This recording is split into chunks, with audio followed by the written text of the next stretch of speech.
ससुराल का रेस्टोरेंट, एक दिल छू लेने वाली कहानी। नेहा की शादी बड़ी ही धूमधाम से हुई थी। हर लड़की की तरह उसने भी ढेर सारे सपने देखे थे। प्यार करने वाला पति, अपना सा घर और एक खुशहाल परिवार। लेकिन जब उसकी विदाई हुई और वो ससुराल पहुंची तो उसके मन में डर भी था, क्योंकि उसे खाना बनाना बिल्कुल नहीं आता था। नेहा पढ़ाई में बहुत तेज थी, नौकरी भी करती थी, लेकिन घर के कामों में उसका हाथ थोड़ा कमज़ोर था। उसे हमेशा लगता था, क्या सिर्फ अच्छा खाना बनाना ही एक अच्छी बहू होने की पहचान होती है। उसके ससुराल में सब अच्छे थे, लेकिन उसकी सास सुशीला देवी थोड़ी सख्त स्वभाव की थी। उन्हें हर काम बिल्कुल परफेक्ट चाहिए होता था। शादी के दूसरे ही दिन सुबह सुबह सास की आवाज़ आती है, बहू आज रसोई तुम्हें ही संभालनी है। नेहा के हाथ पैर यह सुनकर ठंडे पड़ गए। वो धीरे धीरे रसोई में गई। आटा सामने रखा हुआ था और सब्जियां भी थी, लेकिन उसे समझ में नहीं आ रहा था कि शुरुआत कहाँ से करें। तभी उसका पति रोहन चुपके से किचन में जाता है और कहता है, इतना डर क्यों रही हो यार तुम। नेहा की आंखें भर आईं और वह धीमे से बोली, अगर सबको खाना पसंद नहीं आया तो। यह सुनकर रोहन मुस्कुराया, गलती इंसानों से होती है यार, और वैसे भी मैं हूं ना। दोनों ने मिलकर पराठे बनाने शुरू किए। पहला पराठा इतना जला कि धुआं निकलने लगा, दूसरा पराठा आधा कच्चा रह गया और तीसरा थोड़ा ठीक ठाक ही बना। नेहा बार बार घबरा कर बस यही कह रही थी, अब क्या होगा जी। रोहन ने हंसते हुए बोला, अगर बहुत ख़राब हुआ तो बाहर से समोसे मंगा लेंगे और क्या, जब सब लोग खाने बैठेंगे। नेहा का दिल जोर जोर से धड़क रहा था। उसने डरते हुए कहा, माँ जी पहली बार बनाया है ना। सुशीला देवी ने बिना कुछ बोले एक निवाला खाया और कुछ पल के लिए पूरा घर शांत हो गया। नेहा को लगा अब डांट पड़ने ही वाली है, लेकिन तभी सास बोल पड़ी, स्वाद बुरा नहीं है, बस नमक थोड़ा कम है इसमें। यह सुनकर पूरा घर हंस पड़ा। नेहा ने राहत की सांस ली। दिन बीतने लगे। नेहा धीरे धीरे घर के काम भी सीख रही थी। कभी चाय ज़्यादा मीठी हो जाती थी तो कभी दाल में पानी ज़्यादा पड़ जाता था, लेकिन वो कोशिश पूरे दिल से करती थी। उसके ससुर महेश जी घर के पास एक छोटा सा पुराना रेस्टोरेंट चलाते थे।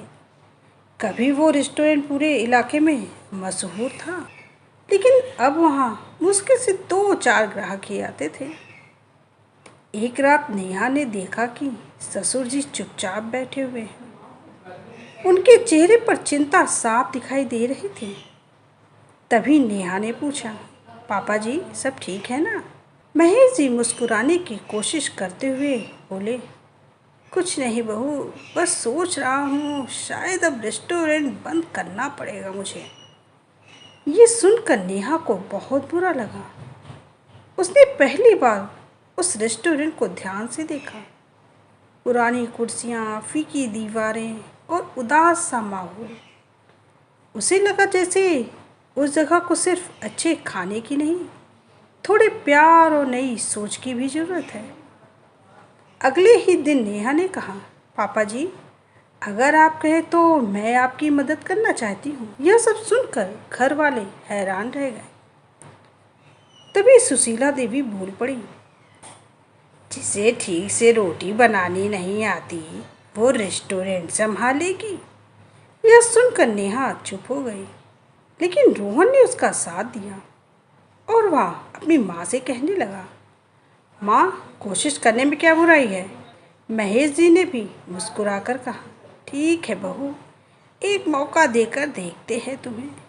बस फिर क्या था, नेहा पूरी मेहनत से लग गई। उसने इंटरनेट से नई नई रेसिपी सीखी, यूट्यूब देखकर खाना बनाना सीखा, रेस्टोरेंट की सफाई करवाई, दीवारों पर सुंदर पेंटिंग करवाई, पुराने बोर्ड की जगह नया बोर्ड बनवाया और सबसे खास उसने रेस्टोरेंट के छोटे छोटे वीडियो बनाकर सोशल मीडिया पर डालना शुरू कर दिया।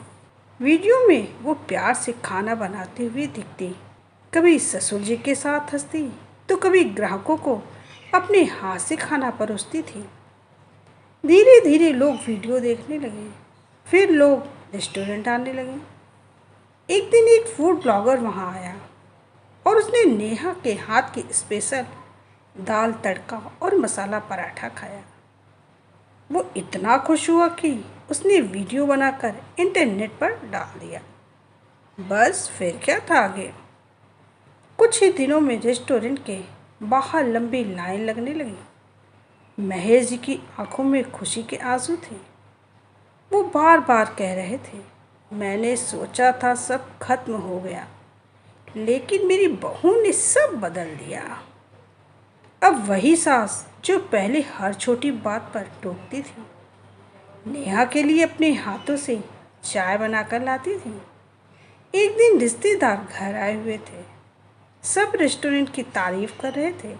तभी सुशीला जी ने बड़े गर्व से कहा, ये हमारी बहू नहीं, हमारे घर की लक्ष्मी है। यह सुनकर नेहा की आंखें नम हो गई। उसे पहली बार महसूस हुआ कि उसने सिर्फ एक रेस्टोरेंट नहीं संभाला, बल्कि पूरे परिवार का दिल जीत लिया है। कुछ महीनों बाद उस छोटे से रेस्टोरेंट का नया नाम रखा गया, ससुराल रेस्टोरेंट, जहाँ सिर्फ खाना नहीं, रिश्तों का प्यार भी परोसा जाता था। तो यह थी मेरी एक छोटी सी कहानी। अगर आप लोगों को अच्छी लगे तो एक लाइक शेयर और सब्सक्राइब करना बिल्कुल भी मत भूलिएगा।